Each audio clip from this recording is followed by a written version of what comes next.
नमस्कार, स्वागत है आपका इन खबर में। मैं हूं उर्वशी सिंह आपके साथ। हाल ही में एक दर्दनाक हादसे की खबर सामने आ रही है जिसमें रेलगाड़ी के पहिए पटरी से उतर गए, जिसमें कई लोग घायल हैं और कुछ लोगों की जान जाने की भी जानकारी मिली है। एक बार फिर से बक्सर में एक दर्दनाक रेल हादसा हुआ जिसमें भारी रूप से जानहानि हुई है। आपको बता दें कि यह हादसा कब, कहां और कैसे हुआ।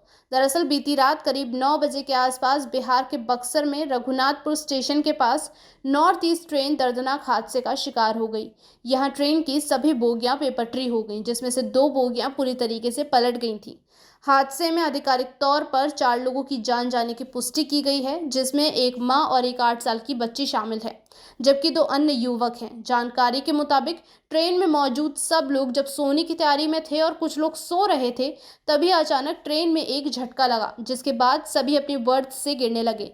तकरीबन 10 से 15 मिनट तक ट्रेन में तेज झटके लगते रहे। जब तक किसी को कुछ समझ आता, तब तक ट्रेन की सारी 23 बोगियां बेपटरी हो चुकी थीं और 2 बोगियां पलट गई थीं। इस हादसे में रेलवे ट्रैक भी उखड़ गया। कोई यात्री बर्थ के नीचे दबा हुआ था, तो कुछ खिड़की के नीचे, तो कोई शौचालय में फंसा हुआ था। इस भयानक हादसे में फंसे लोगों की चीखें 1 किलोमीटर तक गूंज रही थी, जिसको सुनकर सैकड़ों ग्रामीण लोग इकट्ठा हो गए और घटना में फंसे लोगों की मदद करने में जुट गए। ट्रेन हादसे में घायल कुछ लोगों ने बताया कि ट्रेन इतनी जल्दी ट्रैक से हट गई कि सभी बोगियां इधर उधर बिखर गईं, कि किसी को कुछ सोचने समझने का समय ही नहीं मिला। लेकिन अभी बड़ा सवाल ये है कि आखिर ये हादसा हुआ कैसे, जिसमें ना सिर्फ ट्रेन बल्कि पूरी की पूरी पटरी उखड़ गई।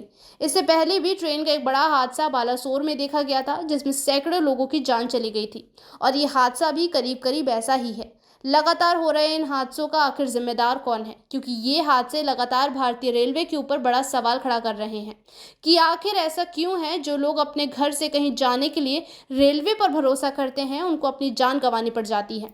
हालांकि इस हादसे की बात करें तो रेस्क्यू ऑपरेशन जारी है।